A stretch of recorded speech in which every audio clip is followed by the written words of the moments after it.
Bem, amados, agora sim, oficialmente, 8 horas da noite, no dia 15 de abril de 2020. Nós agradecemos a Deus pela oportunidade que nós temos hoje de compartilhar mais um dia a palavra de Deus. Hoje, esse especial Momento com Deus, um tempo de compartilhar da vida, da esperança. E hoje nós temos um convidado muito especial, um amigo muito querido do nosso coração, que é o pastor Fernando Sanches, um amigo, um conhecido, pastor e psicólogo. Ele é pastor da primeira igreja batista de Jacareí.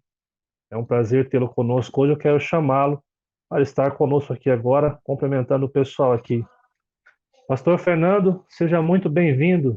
Deus abençoe sua vida. Olá, meus amados, boa noite a todos. Deus abençoe grandemente a vida de vocês. É um prazer enorme poder partilhar um pouco da palavra do Senhor, dividir esse espaço com o pastor Heber e estar em comunhão por meio desta ferramenta tão preciosa que tem nos permitido estar próximo uns dos outros e também da palavra do Senhor. Bom demais estar por aqui. Obrigado pelo convite, Heber. Amém. É um prazer nosso, Fernando, estar com você aqui hoje.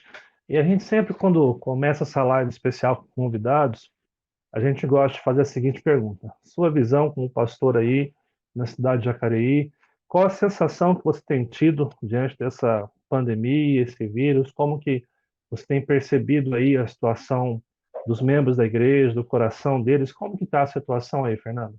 Sua visão sobre isso? Olha, se eu pudesse definir numa palavra só, talvez seja a palavra que tem a ver com tensões, sabe? Tem uma série de forças, né, contrárias deixando as pessoas, porque nós não temos referências, é muito novo tudo que nós estamos vivendo, né? Aquilo que a gente não tem referência gera tantas coisas em nós, ansiedade, medo, incerteza, insegurança. Então, ela tem proporcionado oportunidades, mas também ela tem levado muitas situações a desconfortos também. Então, talvez a palavra tenha sido um tempo de muita tensão, né? Nós não temos, né? A nossa tendência como seres humanos é querer controlar, e a nossa dificuldade de controlar tem gerado em nós inúmeras ansiedades e angústias. Eu tenho sentido as pessoas muito angustiadas, né, de diversas maneiras. As pessoas estão em vários lugares, né? As angústias são diferentes, dependendo do lugar que a gente se encontra, ela tem uma reação diferente. Quem está na área da saúde tem um tipo de tensão, quem está dentro de casa, quem está em casa com filhos pequenos é uma, quem está em casa trabalhando é outra. Então a gente tem na verdade, um momento de muita novidade. Eu vejo que é um tempo de não saber o que a gente tem pela frente, isso tem gerado bastante angústia. Então é um tempo de tensão. Muitas forças sendo experimentadas nesse momento. Eu imagino interessante que o senhor colocou uma coisa muito real, que nós seres humanos temos a tendência a querer estar no controle de todas as coisas, né? É interessante quando a gente tem essa falta de controle, não sabemos o que fazer, a gente fica perdido, né? A gente não sabe para onde ir, para onde correr. A gente viu isso muito no começo dessa pandemia, quando se falou de quanto tempo ia durar, que o pessoal saiu louco no mercado, fazendo estoque de comida, super preocupado com o que ia acontecer. Depois que disseram que certo medicamento poderia curar o coronavírus, o pessoal foi para a farmácia correndo, comprando tudo que tinha, tirando remédio de outras pessoas, né, que precisam do remédio, e assim, sempre na tentativa do quê? De querer estar no controle, de querer ter o poder de decidir, de se cuidar, né? E nós, como Sim, cristãos, caminhamos nessa contramão, né? Quanto menos poder nós temos de cuidar da nossa vida a dia, né? Pastor, é muito bacana essa sua visão. Eu queria já sem mais delongas, são 8h05, passar a palavra para que o senhor possa compartilhar o texto bíblico com a gente, aquilo que Deus quer falar aos nossos corações hoje, tá ok? Aí, enquanto o pastor Fernando estiver falando a palavra de Deus, depois desse momento nós vamos ter um momento de perguntas, né? Como eu disse, o pastor Fernando também é psicólogo, então nós temos visto também a necessidade dessa saúde emocional. Ele vai nos alimentar com a palavra de Deus agora, E se você depois quiser fazer perguntas para o pastor Fernando a respeito da nossa saúde emocional, você pode fazer aqui que nós vamos compartilhando e ele vai ter um tempo que ele vai responder essas perguntas, ok? Tudo bem, pastor Fernando? Alguma orientação que você quer deixar? Não, eu vou ler um texto bíblico e eu vou partilhar um pouquinho com vocês sobre o nosso tema de hoje, né? Como nós podemos buscar uma saúde emocional no meio de todas estas pressões que a gente está vivendo do dia a dia. Nós temos muitas tensões e pressões acontecendo neste mesmo tempo, né? Hoje eu estava meditando na carta do apóstolo Paulo a Timóteo. É uma carta que é uma das últimas que ele escreveu, já no final da sua vida, aquela carta onde ele diz: combati o bom combate, né?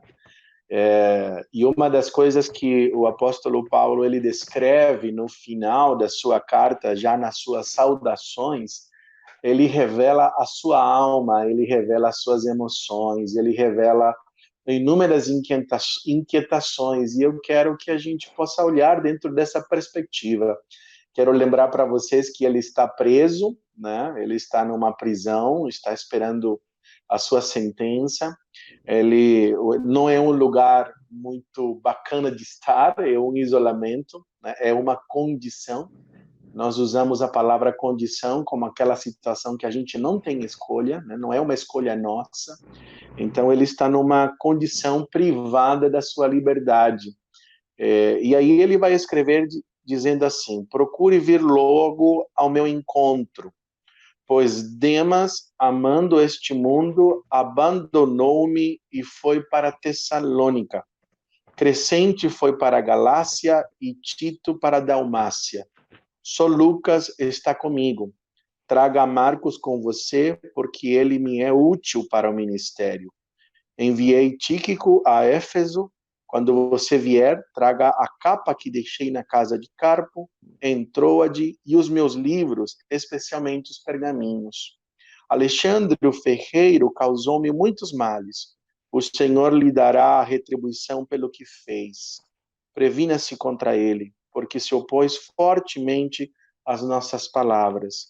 Na minha primeira defesa, ninguém apareceu para me apoiar. Todos me abandonaram. Que isso não lhe seja cobrado.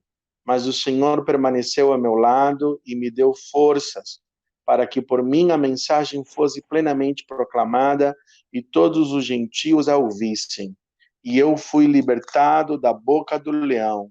O Senhor me livrará de toda obra maligna e me levará a salvo para o seu reino celestial. A ele seja a glória para todo sempre. Amém.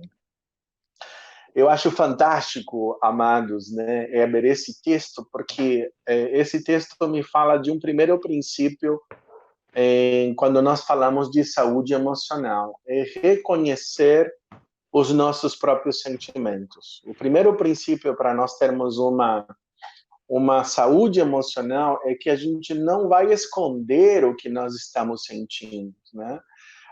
Muitas vezes nós podemos lidar com as nossas frustrações, abandonos, feridas. O apóstolo Paulo, nesse texto, ele fala de pessoas que abandonaram, fala de Demas, que esteve com ele preso na primeira viagem, participou das suas prisões, mas já neste momento ele escolheu o mundo, ele saiu, ele deixou. Então ele sofre esta perda.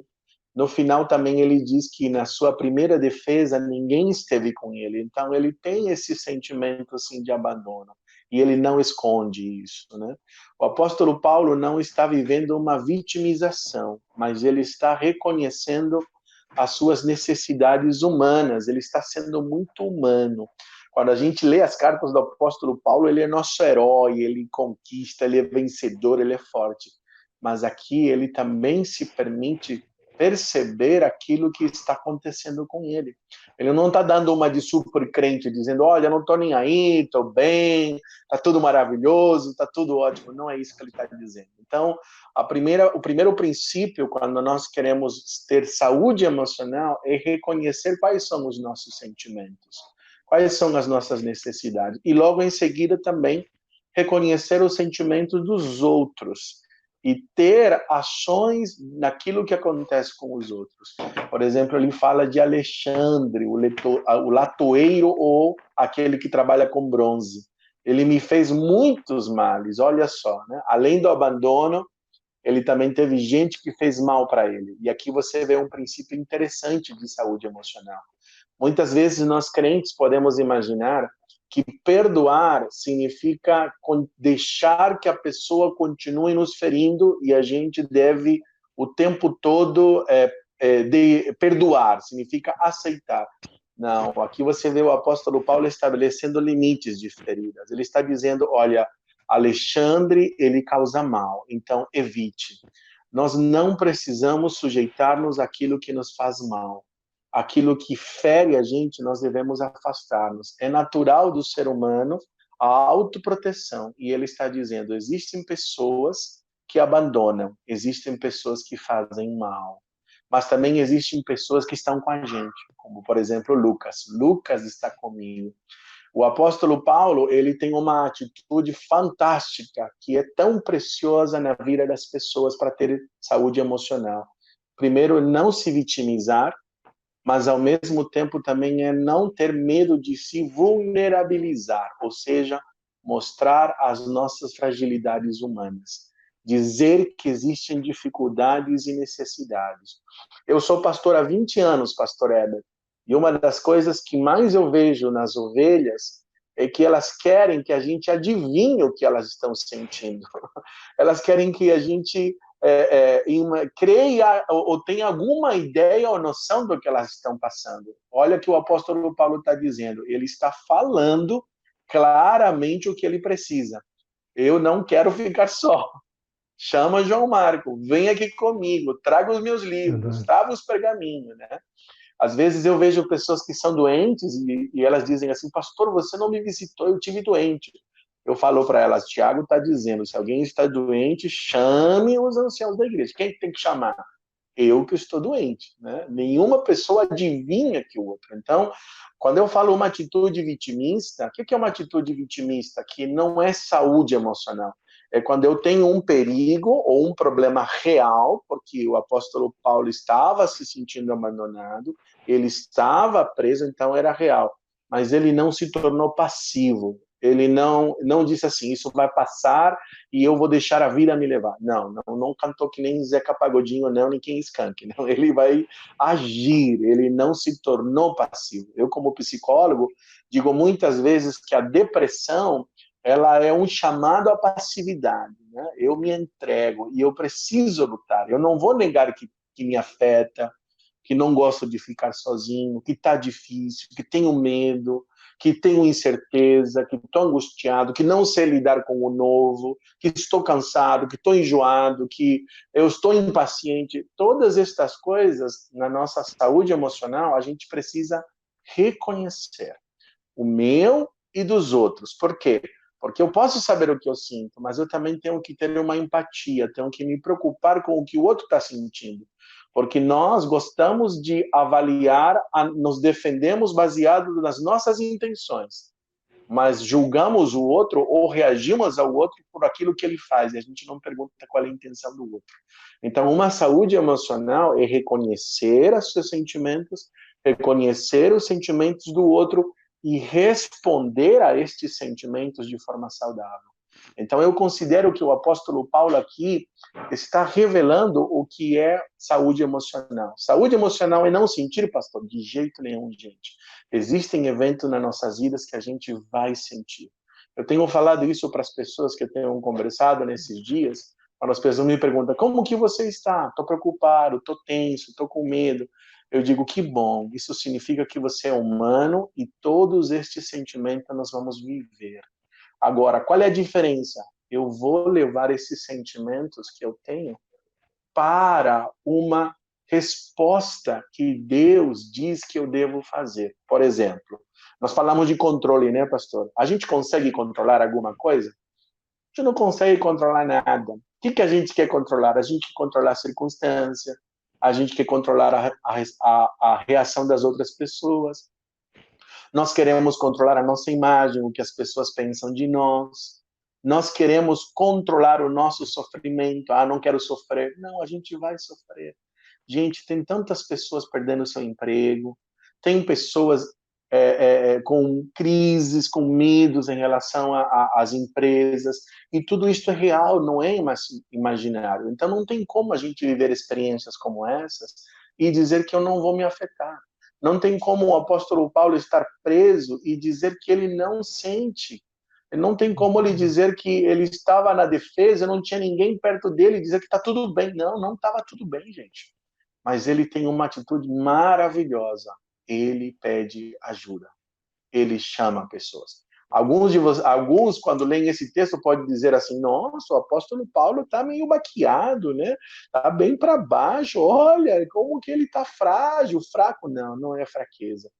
Só pede ajuda quem é muito forte, quem é muito corajoso.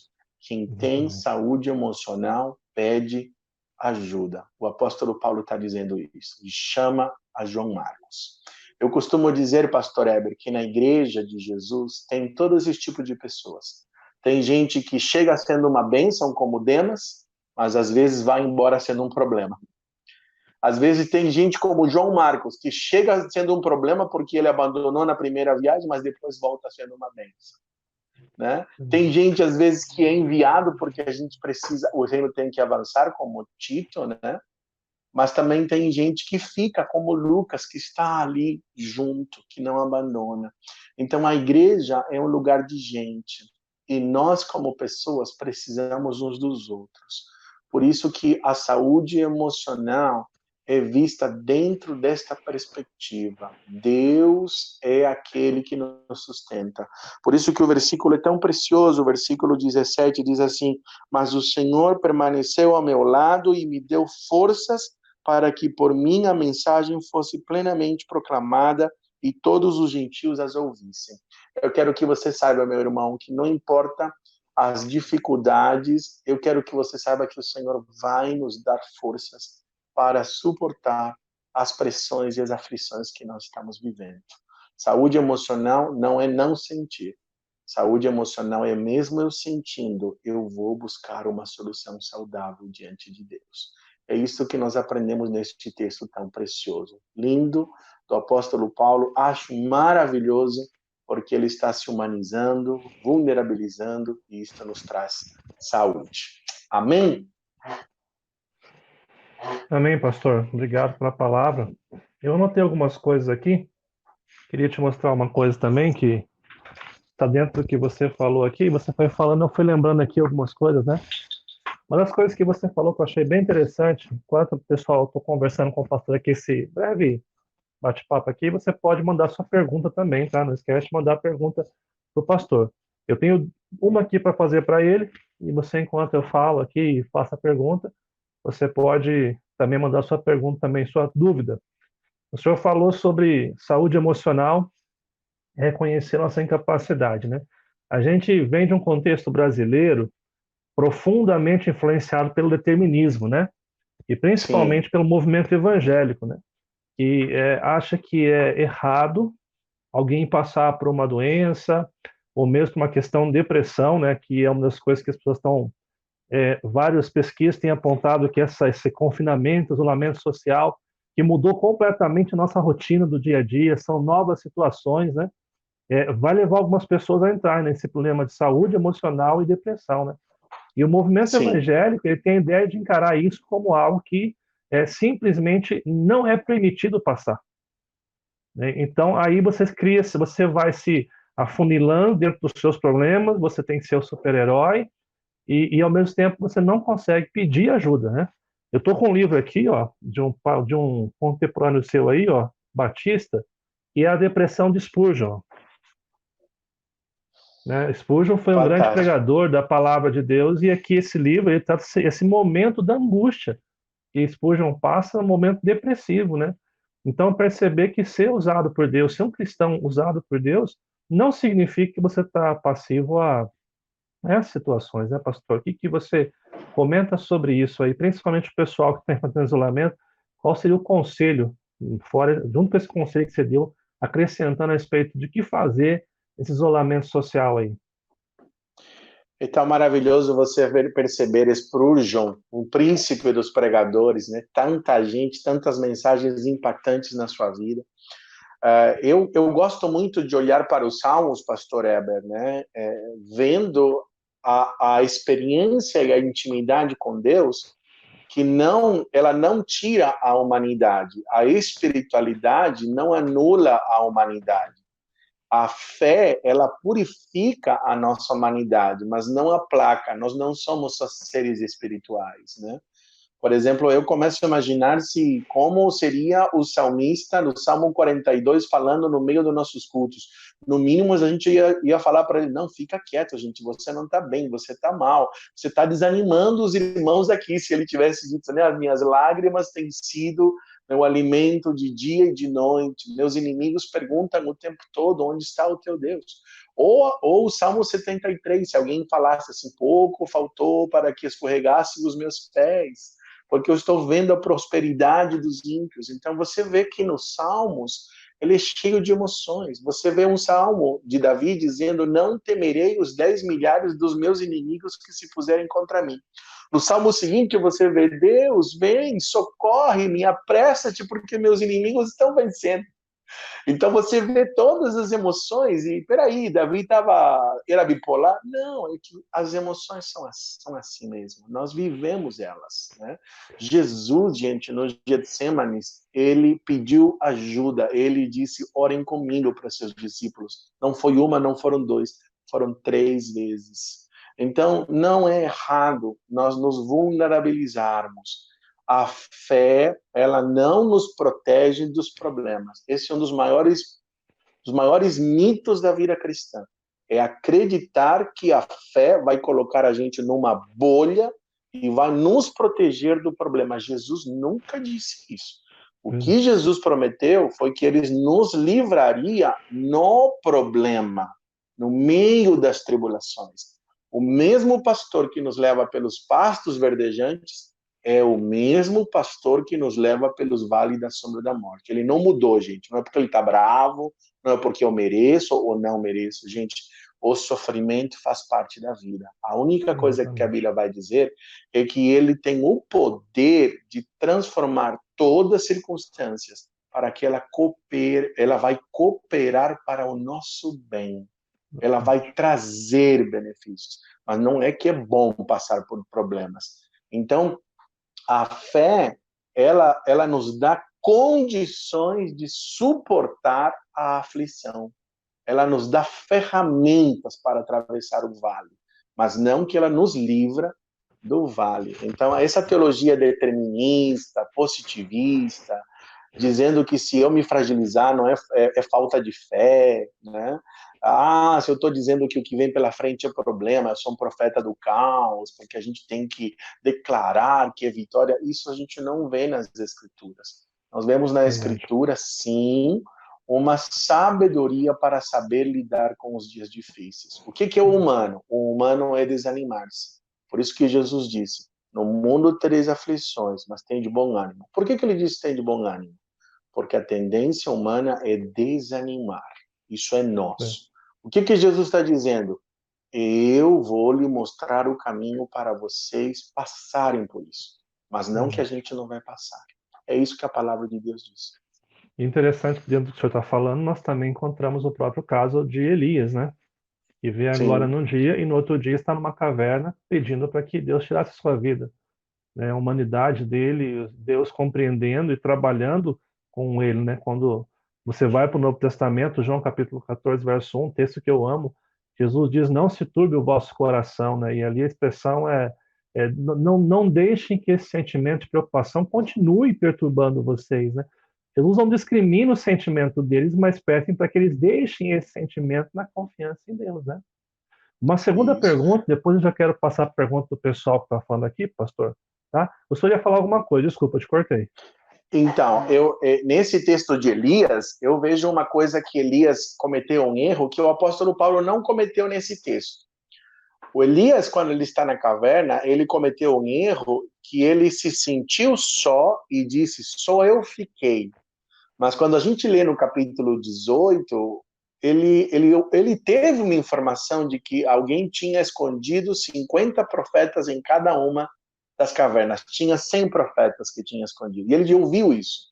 Mas a dor fez com que ele não visse as outras coisas. Ele só viu a dor. Então, o apóstolo Paulo, olha o que o apóstolo Paulo tem. Gente que abandonou, gente que estava ferindo, gente que não foi no primeiro, mas esta dor não fez com que ele deixasse de ver coisas boas, porque ele começou a ver coisas boas. O que ele viu?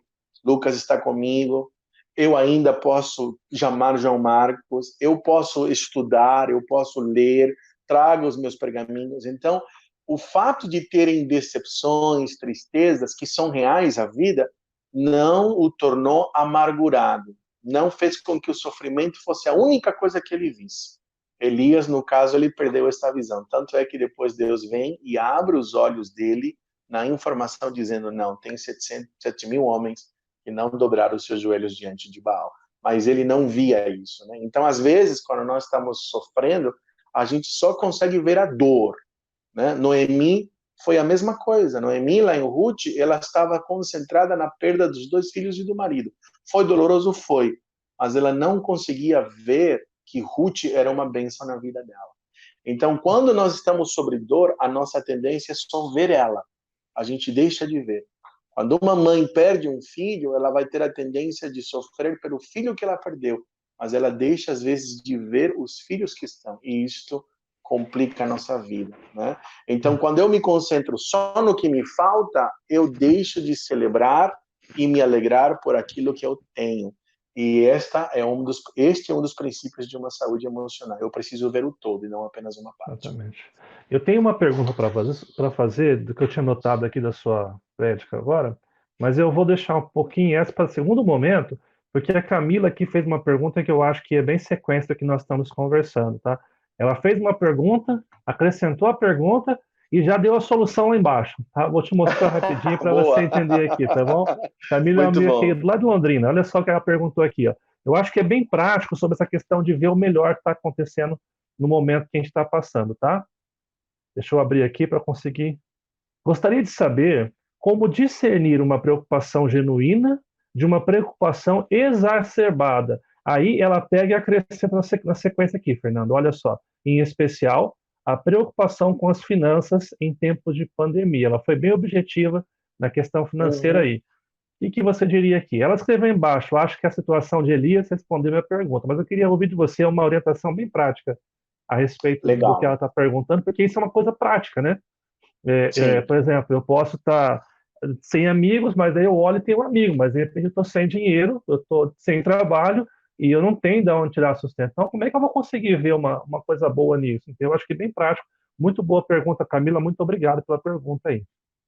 Excelente pergunta, Camila. Obrigado, né? É muito legal que esse é um dos princípios. Eu gosto muito, pastor Kleber de Eber, aliás, de Provérbios, que ele usa 3 palavras muito interessantes o tempo todo no livro de Provérbios. Ele usa a palavra sabedoria, depois usa a palavra entendimento e depois usa a palavra conhecimento. E isto nos ajuda a agir sabiamente. A sabedoria, ela tem a ver com a maneira como eu leio o problema. Se eu colocar óculos vermelhos, eu vou enxergar o mundo vermelho. Eu vou enxergar o mundo do jeito que eu estou. Então, quando eu posso estar aqui, dependendo do que eu estou enxergando, eu vou ter um tipo de sentimento, por exemplo, seja de paz, de confiança, de medo, de insegurança. Então, o que é a preocupação, por exemplo, financeiramente? Existe uma incerteza financeira? Sim, ela é verdade. Há uma crise que vai afetar financeiramente o nosso país? É verdade. Mas eu vou me preocupar, ou seja, ter uma ocupação antecipada, dependendo da minha reação, eu vou reagir exageradamente dependendo do que eu tenho na minha mente. Por exemplo, para todos nós, não seria exagero, talvez eu deixar de consumir, gastar menos, tirar algumas contas, deixar o que é essencial, me ter uma prudência, não ficar gastando, sabendo pela manhã, porque tudo é incerto. Isto é uma preocupação exagerada? Não, é uma preocupação saudável. O momento que nós estamos vivendo exige de nós isso. Agora, o que seria uma preocupação exagerada? De repente, eu vou lá no banco, tiro todo o meu dinheiro, compro um monte, abasteço a minha casa para 2 anos, porque vai faltar alimento. Essa é uma preocupação exagerada. É uma reação desproporcional ao que eu estou vivendo. E como que eu sei isso? A palavra entendimento. O que significa a palavra entendimento? Eu tenho várias coisas que estão separadas e eu vou ler estas circunstâncias como um todo. O que significa isso? Por exemplo, em termos financeiros, qual é o grande erro do brasileiro? Ele só planeja o mês que vem. Os orçamentos brasileiros não são planejados anualmente. Qual é o problema disso? Quando eu não faço um planejamento anual, eu não tenho entendimento. Por quê? Porque, por exemplo, eu vou dizer assim, eu posso comprar um par de sapato agora? Vou comprar. Vai ser em quantas vezes? 6 vezes. Aí eu olho o meu orçamento do mês que vem, dá para pagar. Só que eu não... toda pessoa sabe que quando entra o inverno, você vai ter que comprar roupa de frio. Isso está no orçamento? Não está. Por que não está? Porque meu orçamento não foi planejado anualmente, ele foi só o mês que vem. Então, eu tomei uma decisão sem entendimento, com os óculos do mês que vem. Então, esta situação faz com que eu enxergue o mundo numa perspectiva muito ruim. E aí, quando me falta conhecimento, quando eu não tenho informações corretas, eu tomo decisões erradas.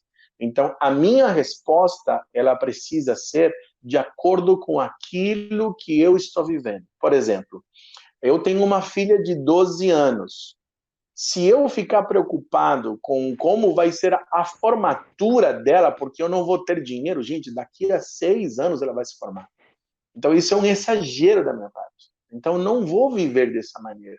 Agora, existem coisas, sim, que eu tenho que me preocupar. Financeiramente falando, nós precisamos fazer grandes ajustes financeiros, porque a situação que a gente vive é... Agora, eu vou conseguir controlar? Não. Então, se eu não consigo mudar e controlar, eu não vou ficar pensando nisso agora. Eu vou pensar naquilo que eu posso fazer hoje, neste momento. Esse é o princípio de saúde emocional e financeira. Bacana. Camila, espero que tenha respondido a sua pergunta, tá? Qualquer coisa você pode perguntar de novo. Agora, a minha pergunta segunda, e depois eu... Resumindo, pastor Pode ir. Éber, a ela é que toda reação desproporcional ao problema não é saudável. Muito bom. E depois eu vou perguntar mais uma coisa sobre o que o senhor falou, e depois eu vou a pergunta do Jonas também está aqui. E os irmãos querem perguntar algo, principalmente mais prático, igual a Camila fez aqui, né?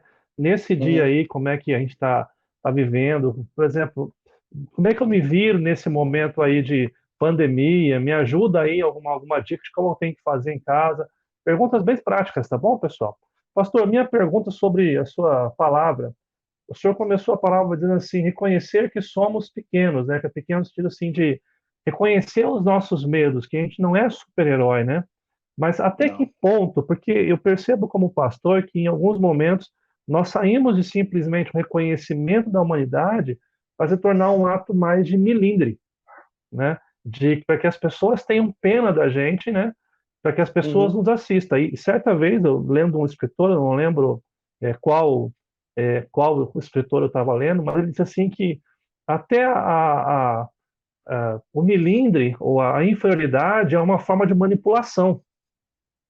Eu estava lendo a história, agora eu lembrei aqui, me clareando, era um comentário bíblico, quando nós temos a história de Herodias, que ela vai. Desculpa, Herodias não, você acabou de falar. No caso de Elias, inclusive eu creio que Acabe e Jezabel. Acabe e Jezabel, que Acabe ele se fazia de vítima para que Jezabel fizesse a sua vontade. Ou seja, o vitimismo é uma forma de manipulação dos outros, né?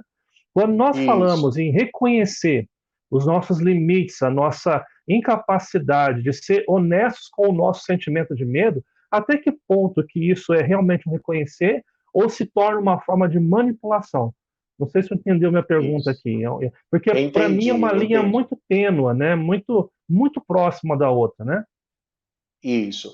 Você reconhece uma vítima, pastor Eber, quando você uma pessoa apresenta um problema e o que ela demonstra como ação é passiva, não há nenhuma atitude a tomar. Por isso que eu falei que o apóstolo Paulo não é vítima. Por quê? Porque ele está falando da sua dor, do abandono, das tristezas, das frustrações, das suas necessidades, mas ele não ficou passivo. Ele não ficou esperando alguém vir e agir. Não, ele agiu. Como que ele agiu? Ele pediu ajuda. Chama João Marcos. Não quero ficar sozinho. Traga os meus livros. Então, o que é uma posição de vitimismo? O que é uma autocomiseração?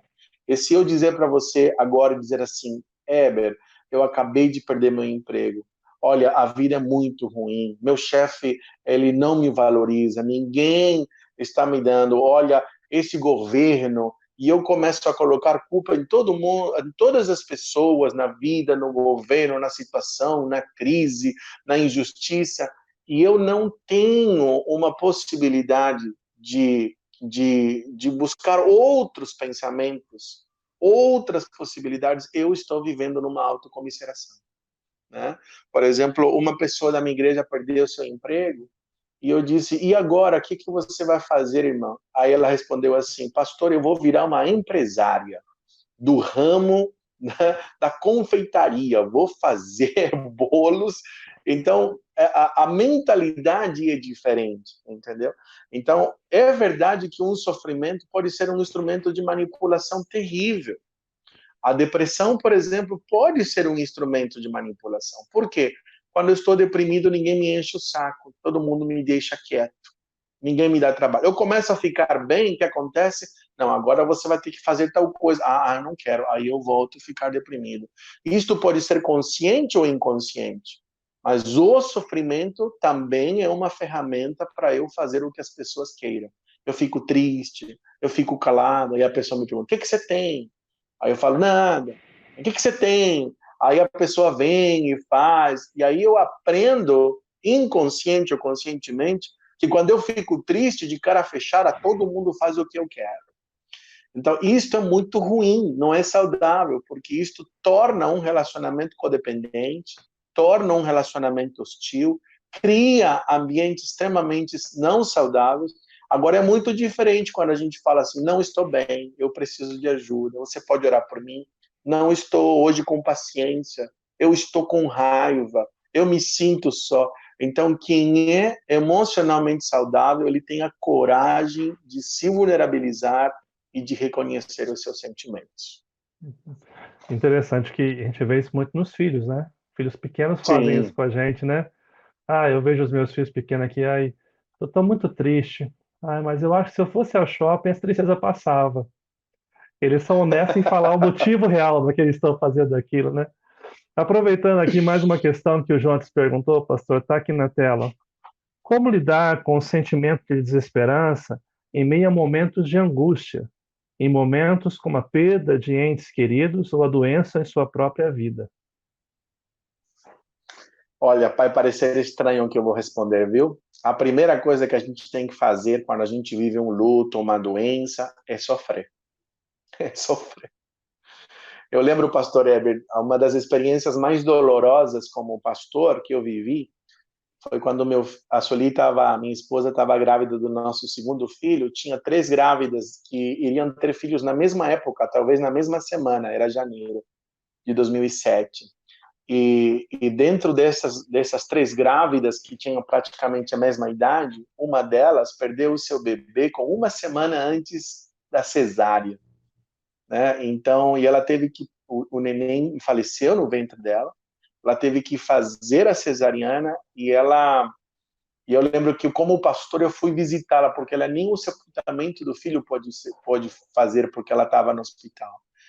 Rapaz, pastor, você acredita que eu não soube como consolar? Eu não sabia nem o que dizer. Quando eu fui lá, eu me senti o pior pastor do mundo, porque eu não sabia o que dizer, não tinha nem força para orar, porque eu vi a minha esposa e eu chorava, eu chorei com aquela mulher. Não disse nada, só chorei e abracei. E eu disse que eu sentia muito. Alguns anos depois, ela veio conversar comigo, e ela disse que, de todas as pessoas que esteve com ela, quem mais a consolou fui eu, porque eu chorei com ela. Então, eu costumo dizer, gente, existem eventos na nossa vida que a melhor forma de a gente encarar o que está acontecendo é sofrer. Nós temos que ter permissão de sofrer. Gente, não tem como a gente não chorar. Eu, por exemplo, vejo algumas reportagens que dizem, não, mas o número de mortes é 3,5%, 3,6%. Não é tão sério assim, mas espera aí, gente. Olha quantas pessoas. Nós não podemos dizer que o sofrimento do outro não é importante. A gente vai sofrer sim. E nós devemos sofrer sim.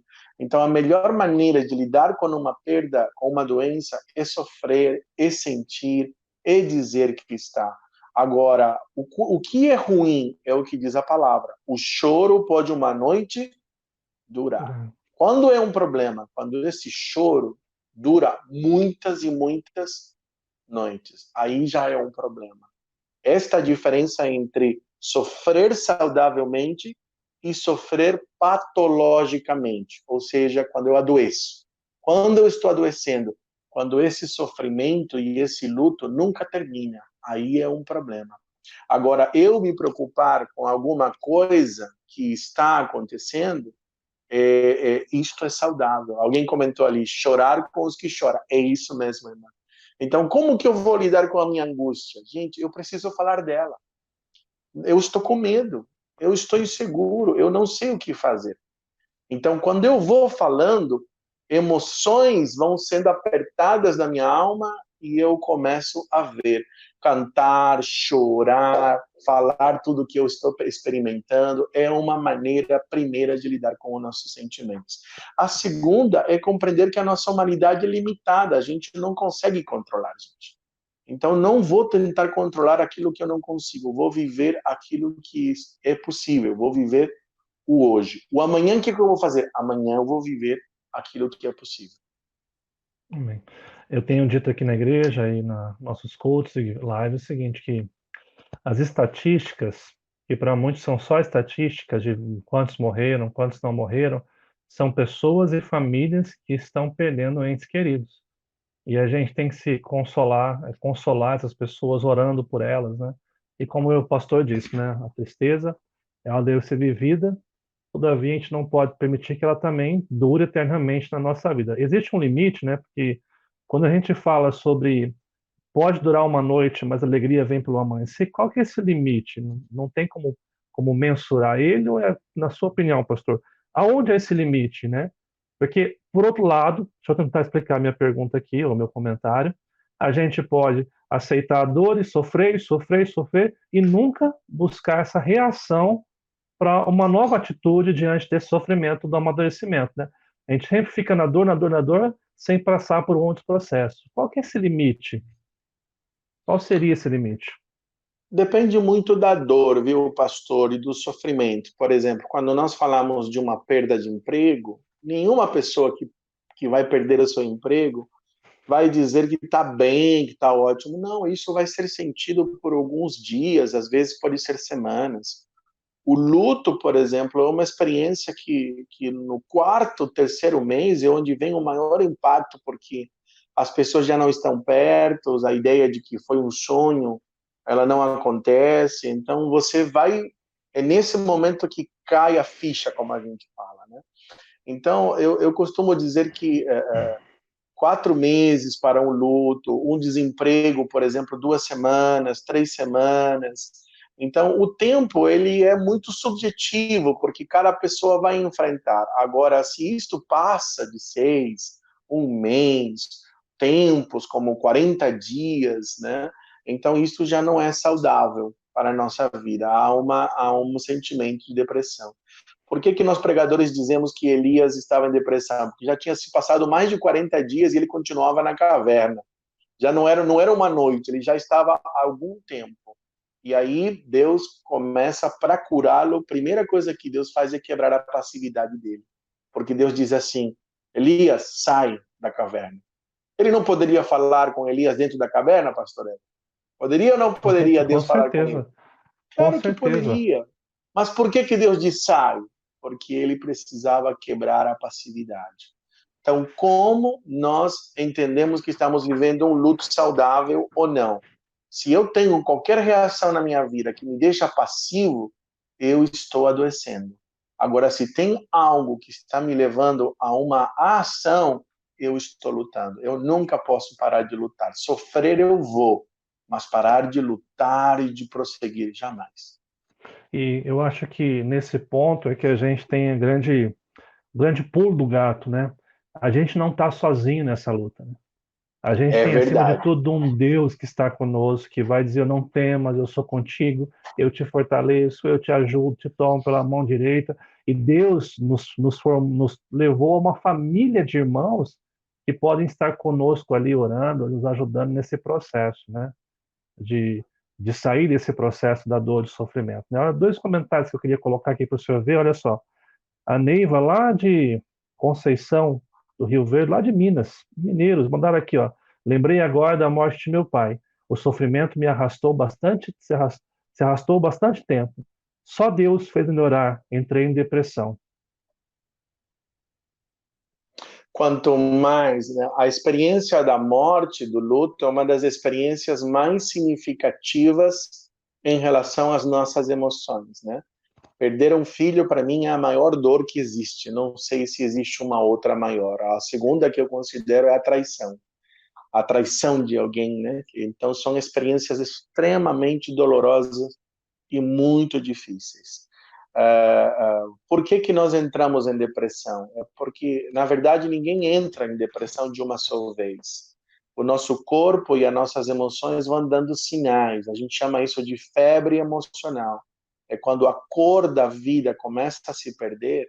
Então, e ela pode ter também elementos biológicos, pastor, porque existe também uma deficiência hormonal de serotonina, de alguns hormônios necessários, por isso que a medicação, às vezes, ela é recomendável, sim. A gente não pode ver a medicina como um inimigo, porém, a experiência do luto, ela é muito marcante, né? Existe a depressão que ela é patológica, mas também existe o sentimento depressivo que é natural ao luto, e faz parte de um estágio do luto, né? Nós dizemos que o luto tem 5 estágios. O primeiro é o choque, né? Depois é a ideia da negação, que a gente imagina que foi um sonho. Depois tem a ideia da raiva, porque eu fico com raiva da circunstância, das situações, de pessoas, da própria morte em si. A terceira é a negociação, eu tento negociar, não, tá tudo bem, vai passar, é a vida. Aí depois vem um estágio que a gente chama de depressivo, que é quando eu caio em mim. E aí depois a gente enfrenta a aceitação. A aceitação é quando eu entendo que existem coisas que eu não posso mudar, eu entrego minha dor a Deus e eu me concentro naquilo que ficou e não no que se foi. Então eu mudo a minha perspectiva de vida. Então o luto é uma experiência muito dolorosa para todos nós. Então quanto mais eu sofrer logo no início, eu choro, eu sinto, eu reclamo, eu falo, eu escrevo cartas, esta experiência é curada. Essa menina que eu contei para vocês, por exemplo, ela, uma das coisas que mais aprisionava era no luto é que ela não tinha conseguido enterrar esse filho. E isto ela ficava tão presa e chorava tanto. E o Espírito Santo de Deus me deu uma ideia na época que eu orando por ela, eu falava assim: Jesus, ela precisa ser curada. Aí eu pedi para ela escrever uma carta de despedida. Ela escreveu uma carta de despedida para o filho, né?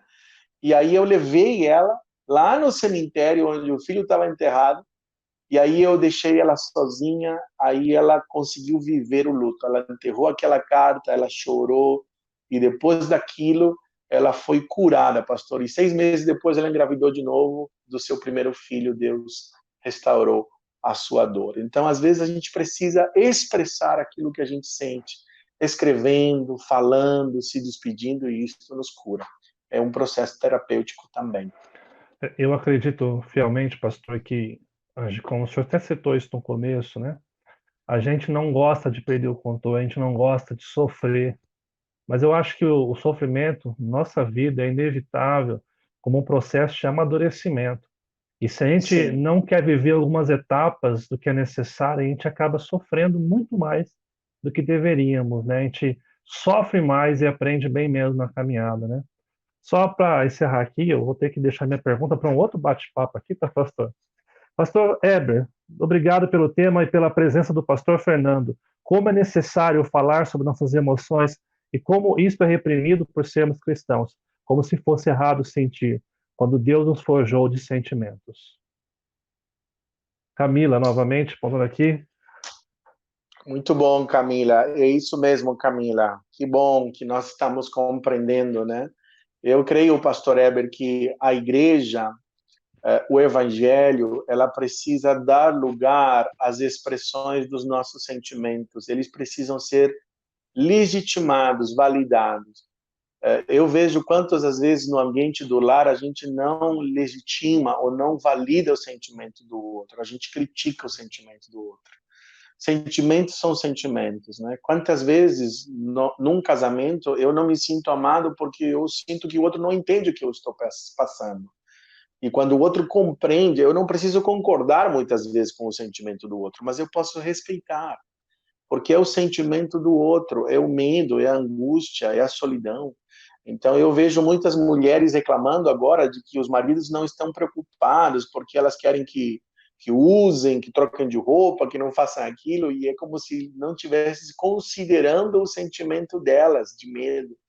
E nós precisamos validar o sentimento de todos. Eu vejo homens que se queixam de não se sentirem valorizados, né? Só criticados, e eles sentem que não são validados nos sentimentos deles.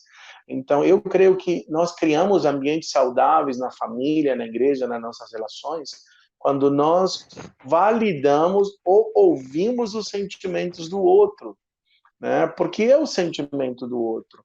Deus, diante de Elias, ele não criticou o sentimento, ele ouviu e ele demonstrou e trouxe um novo pensamento, uma nova realidade para que mudasse os sentimentos dele.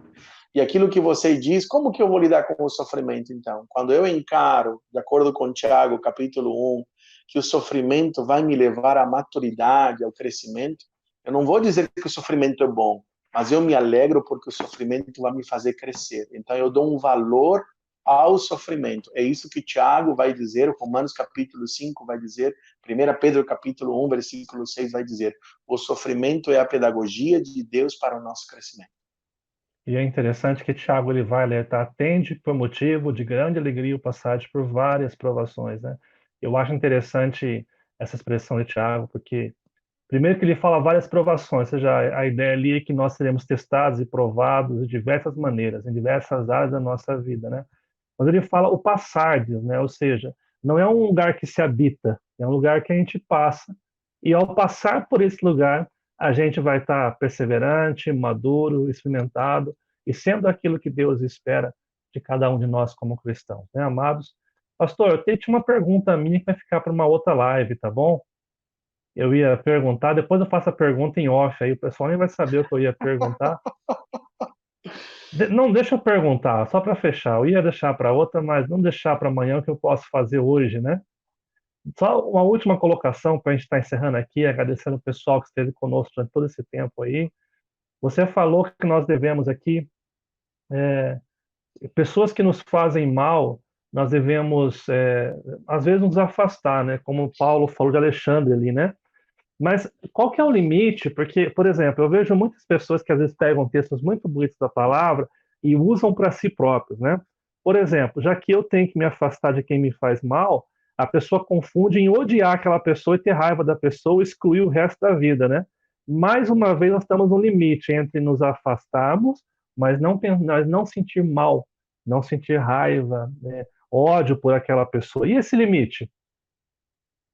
As perguntas que o pastor está fazendo hoje, né? São só abençoadas hoje, Muito, né? muito boa pergunta, né? Porque o nosso limite sempre é a expressão mais clara do que Jesus fez, né? Por exemplo, o limite é que eu não vou me vingar e eu não vou acumular raiz de amargura, né? Então, a proteção, se tem alguma, por exemplo, eu tenho uma mãe que ela me faz muito mal, porque ela o tempo todo me critica, eu não vou abandonar a minha mãe, mas eu não vou criar expectativas de que ela um dia vai me reconhecer, né? por mais bom eu posso ser o melhor filho do mundo, ela não tem condições de me amar. Então, o que eu vou me afastar? Me afastar não é uma questão física apenas, mas eu não vou mais esperar que ela vai um dia me reconhecer como eu gostaria de ser reconhecido como filho, porque eu estou reconhecendo que ela não tem condições, seja pelas feridas que a vida causou, pela incompetência dela. Então, afastar-se não é uma questão apenas física.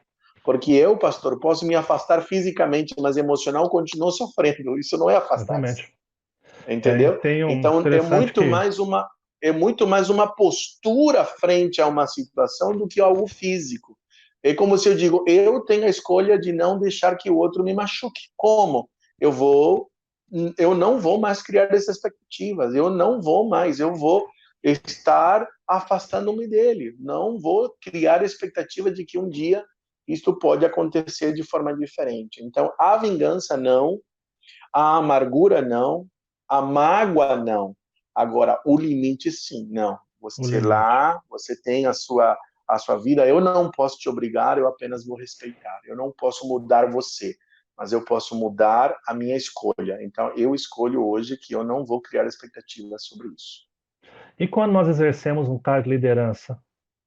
Por exemplo, nós como pastores, pessoas que são gerentes em fábricas, pessoas que, por exemplo, a Camila trabalha num salão de beleza, que eu sei, vamos porque ela gerencia um grupo de pessoas e ela tem que lidar com essas pessoas todos os dias, sabe?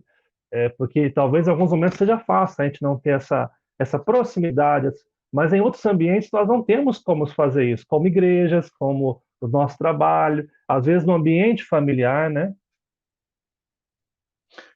Eu creio que tem muito mais a ver com a expectativa e o poder que eu dou às pessoas. Uma vez eu estava trabalhando numa escola e a professora falava de um aluno que quando ela falava, gente, eu imaginava que era um menino de 1,80 m. Quando eu vi, era uma criancinha tão bonitinha de 5 anos que tornava a vida dela impossível. Fazia ela chorar, gente. E eu disse para ela, você está conferindo poder a ele. Por quê? Porque tudo que ele faz te afeta. Mas como que eu vou lidar? Quando você não criar mais expectativas e ele não te afetar, você vai mudar o quadro. E de fato ela mudou. Então existem pessoas que a gente não tem condições de se afastar fisicamente, porque nós estamos numa condição de convivência. Porém, eu posso mudar a expectativa que eu tenho dessa pessoa. A maioria das pessoas sofre porque elas têm uma expectativa que elas não deveriam ter do outro. Eu, como pastor, por exemplo, eu não posso querer que todo mundo me aceite e goste de mim. Isso não é possível, porque o ser humano é diferente. Então, eu não vou criar expectativas irreais das pessoas. O apóstolo Paulo tinha expectativas reais das pessoas. O que ele esperava? Ele esperava ser traído, abandonado. Então, quando nós criamos expectativas irreais das pessoas, isso faz a gente adoecer. A maioria das nossas mágoas, Heber, é porque nós criamos expectativas não saudáveis sobre o outro. Exatamente. Você sabe que eu e você, a gente fere muitas pessoas por causa da expectativa? Elas criam Exatamente. expectativas tão altas sobre nós não cumprimos e elas se ferem. Não porque a gente errou, porque nós não cumprimos uma expectativa que elas tinham sobre nós. Então, Exatamente. quando eu tenho uma expectativa real sobre o outro, eu não sofro. Por quê? Porque eu espero aquilo que Deus diz que eu devo esperar do outro, e não o contrário. Exatamente. Até aqui em Cruzeiro eu sempre digo pro pessoal, ó, você quer um bom pastor, não está no lugar certo, porque eu sou falho e tenho limites também, né? E de É fato, porque as verdade. pessoas criam expectativas na gente que às vezes a gente não tem condição de fazer. E só citando um testemunho aqui, uma história de uma das pessoas que a gente já acompanhou na caminhada, Fernando, a gente conheceu um rapaz que ele tinha muita dificuldade em se relacionar com o pai dele. E Uhum. ele acreditava fielmente que o pai não o amava, que o pai não tinha como dar o amor. E a expectativa dele cada vez mais o feria. Até que ele percebeu que, na verdade, o pai dele não teria condição de dar o amor que ele esperava. E não era porque o pai era ruim, porque o pai o odiava. É porque o pai não teve esse referencial de cuidado paterno e amor dos avós dele. Então, o pai, na sua ignorância, ele demonstrava o amor da forma que ele expressava, mas a expectativa do filho era outra. Quando ele entendeu que o seu pai passou por situações, ele conseguiu aceitar o pai, perdoar e construir um relacionamento extraordinário de amor, respeitando a história de cada um. Só observando aí Exatamente. uma coisa, quando você falou, eu lembrei da história, tá bom? Gente, muito Exatamente obrigado. isso. Pode falar, Fran, desculpa, eu já estou empolgado aqui. Não, é isso mesmo, pastor, certíssimo. A gente está feliz em receber você. Fiz a minha última pergunta, não ia fazer, mas era necessário que a gente fizesse a última pergunta aí. Pastor Muito Fernando, boa. muito obrado por ter participado com a gente, tá? E eu já vou fazer o convite oficialmente aqui na nossa live, que aí você não pode negar, tá?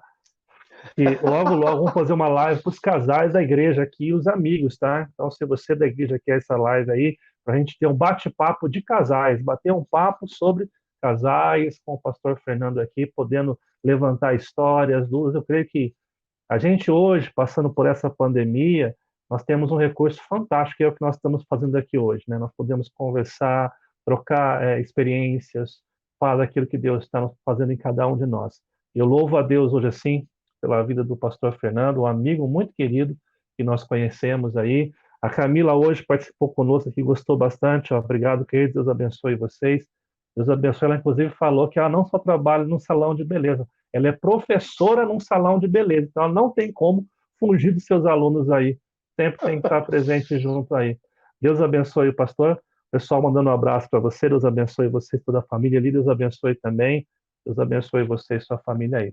Amém. Deus abençoe aqui, pastor. Ó, o pessoal já colocou aqui, aí o Mércio, estamos dentro, Andenil, falando do nosso conversa sobre casais, tá?